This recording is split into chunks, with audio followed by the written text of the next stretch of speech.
Vietnam, capitalism, challenging economy. He was not a popular man. And so even for that, it's a very particular avenue of ministry. You really got to count the cost and say, do I want to go this way? I may never get a mega church. I may never be on TV every day. I may not make millions. But if you make a decision to go that way, I believe you're honoring the work of Jesus in its truest essence. And the but so I amen and conclude. Even as a pastor, I'm amening and saying exactly right.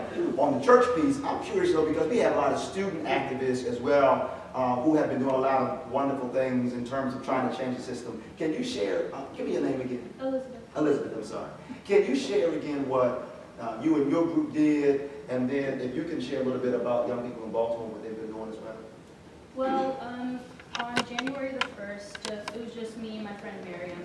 We were talking about some of the issues that were going on, specifically in regards to just Ferguson and New York. And we weren't really part of any organization, but we decided to just hold a demonstration at Wheaton Mall. And the reason why we did it on January the 1st in particular is because, with the coming of the new year, we oftentimes celebrate it by making resolutions or saying that we're going to make changes.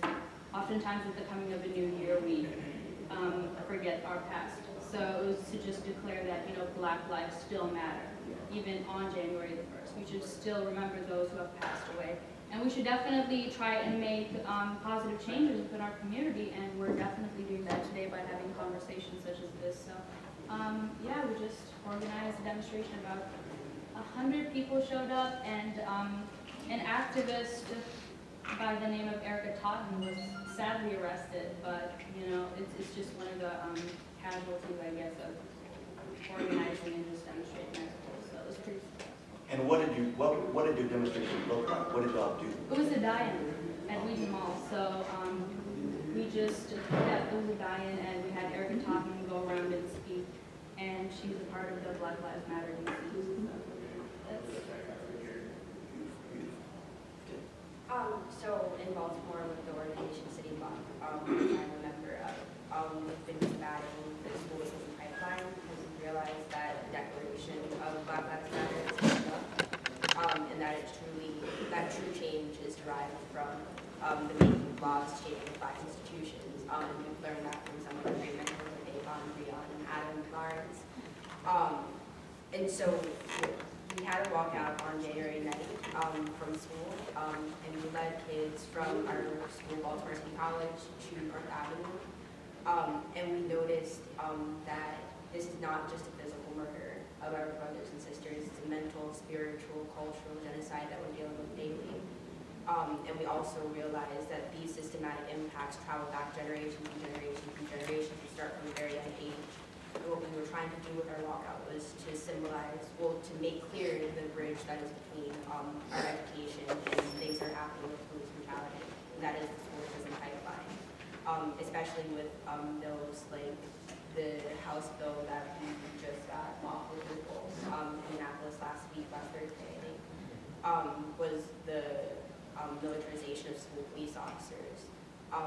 And we always notice that they're continuously putting these things in front of our faces, continuously trying to put our children in systems where they feel like they're threatened, where they feel like they're criminals, and then they're left to fall into that mold.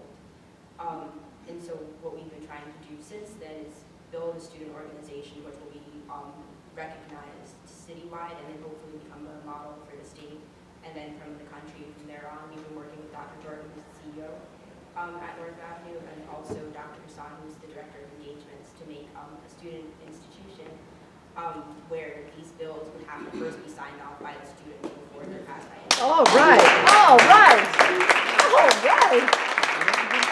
What kind of progress on that? What kind of chances on that? So we're making we're starting our 3-month campaign starting in the summer, and then by 2015, 2016, we'll have an SCAT, which is modeled after the Peak Average Concurrent Committee, and right now the bills go to them first, and so we're trying to reform the structure with which that happens, so the students will come first, then the parents, and then the board, and then it'll be direct legislation. Student Committee Advisory Board, that's kind of good. Thank you. That's beautiful. Oh my God. Oh my God. Oh my God. That's what's up.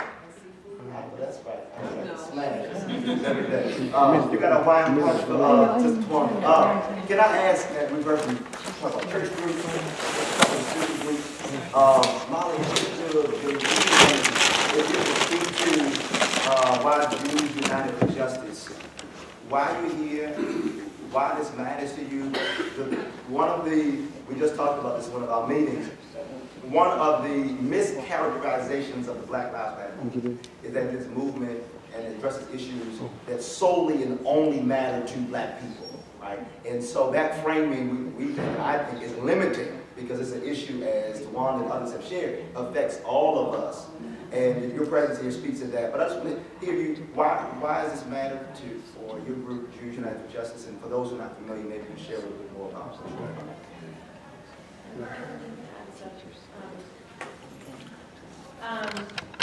So Jews United for Justice is an organization that's been in the DC metro area since the late 90s, and we're new to Baltimore. We've been working in Baltimore to establish a presence since September. And our organization does grassroots organizing in the Jewish community to help to get Jews to help win social, racial, and economic justice campaigns at the local level. And the Black Lives Matter movement has been really inspiring to us, and it's a movement that we've been supporting, despite the fact that it's not one of our main focuses. Typically, our different areas take on specific campaigns for a set amount of time. So in Montgomery County, we're working on paid sick leave. In DC, we're working on affordable housing and we have done work to really raise up Black voices, both Jewish and Gentile, in our community so that people understand the experience of people of color with police. A lot of the Jewish community is white, and I think oftentimes doesn't understand how different other people's experience with dealing with police is. And I think, Jewish tradition really teaches there's a quote from the Torah, which is the Bible, like the first half of the Bible, the Old Testament, that says, do not stand idly by the blood of your neighbor. And I think that's something that we really want to make sure that we're not doing. So we want to stand in solidarity with you all and try and get this legislation passed. And something else is that, and Molly mentioned that a lot of the issues we work on, historically work on, affordable housing campaigns away from minimum wage, providing basic leave to all employees. All these issues disproportionately affect Black and brown communities, in DC, in Montgomery County, and the entire state of Maryland. So I think being able to address some of these racial disparities head on, as well, is something that's really important for us, working in solidarity with other communities across America. Great. Well, family, we will continue. We got people in the room kind of giving us where things are with the hearing. It started about 35 minutes ago. Let me give you a few things, and then that food is smelling good, so let's break it for a few things. One is that, in fact, describe what's happening in the room right now. So right now, the hearings have begun, and all the bills are like police-related bills. In fact, the mayor is over there right now testifying on her bill. The mayor of Baltimore. Oh, these Stephanie Rollins. Yeah.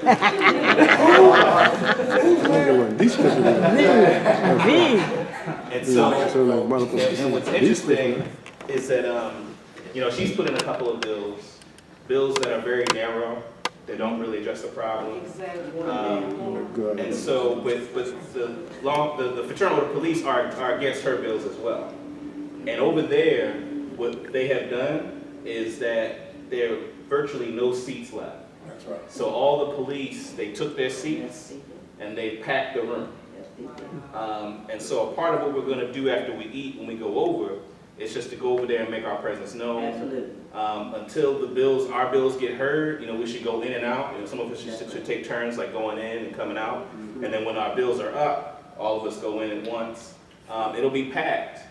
But one of the things that Ryan mentioned earlier is we asked the chairman for an overflow room, and he declined to do it, to put the work to do it. So, because typically if there's too many people, they put folks out. But, you know, it doesn't seem like he's in a position to do that, given we asked for an overflow room, didn't get it. All right. And everyone Yes, who's indeed. here for the bill wants to see the hearing, you know. That's it. So we're gonna crowd the We're room. gonna probably. Right. So, So we get to surround them. what do you say? We get to surround them, so. We'll surround them, see how they feel. Right. And that's how it goes, you know, we'll just go and surround and crowd that room, because here's the piece of it, we didn't come this far to be comfortable, no.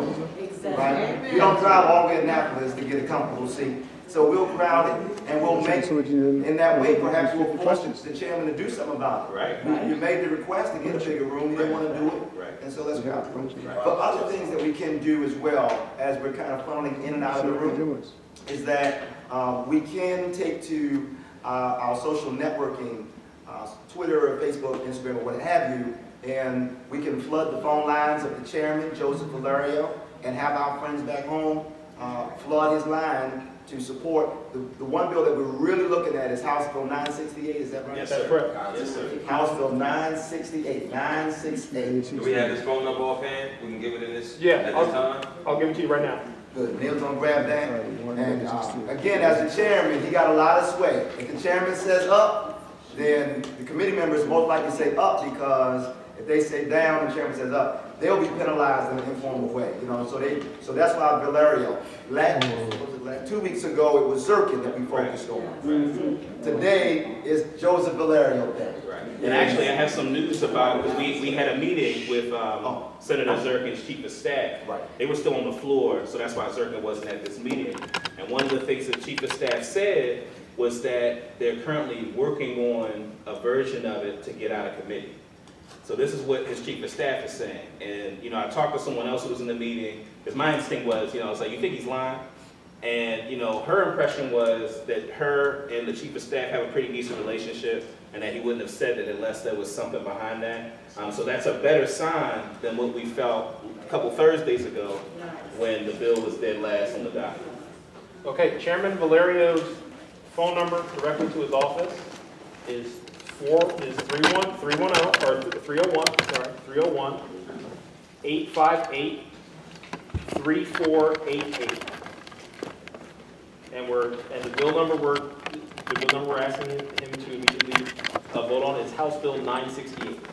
You have the 841 number too? See the number here. Vote for Yeah, Bill 968? Yes. The phone number again is 301 858 3488. Does that go to his district or to this office here? That goes to the committee office. Here. Yeah. I think don't they have, because they have a 301 number and a 404 number? Yeah. it goes the same. It goes to the same place, so Can you text it or you have to call? you have to call And then if you have his email, what's his email? him. His email address is long, but I'll give his email address. It's joseph.valerio, and that's JOSEFH.Valerio, and Valerio is VALLARIO at house.state.md.us. So US. So we don't even have to wait for that, even while we eat lunch, if you just want to put something on your page and say, hey, call Chairman Valerio, tell him to vote for House Bill 968. That, I was just going to say, in case people need that information again, we're just going to post it to our Facebook. perfect. Thank you. Good. All right, so that's it. Yeah, just come grab it.